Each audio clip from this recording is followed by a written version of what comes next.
how to see sent follow requests on Instagram. So in order for us to get this done, I'm just going to head over here to my profile, and then I'm going to go ahead and click this three vertical lines here.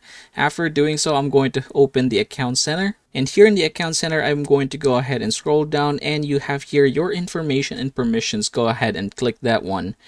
Next, we're going to go ahead and download our information. So I'm going to click this. And then from here, you're going to select download or transfer information. So I'm going to click this one right here. I'm going to choose Instagram, click this, and then I'm going to hit next.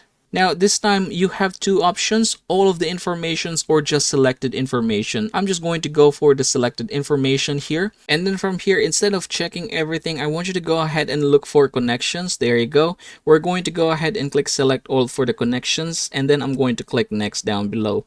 Here, I'm going to go ahead and click download to device, this one right here, and then click next once again. And then for the date range, you can just go ahead and click that one and select the necessary one for you. In my case, I'm just going to go ahead and choose last 3 months. There you go. And then I'm going to click save.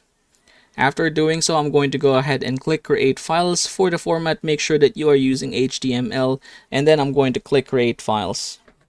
And then as you can see, it is in progress as of the moment. So you're just going to have to wait for this one. Alright, here we are. After a couple of minutes of waiting, you can see that now we have the information here. I'm just going to go ahead and click where it says download. Okay, there you go. So we have successfully downloaded it. I'm going to go ahead and open it.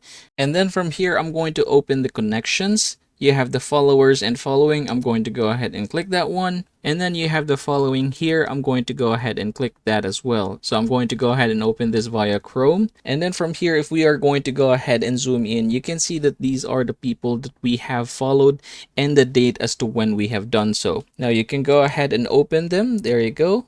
And then hit Instagram. And you can see that this is the latest one that we have followed. And that is how to see sent follow requests on Instagram.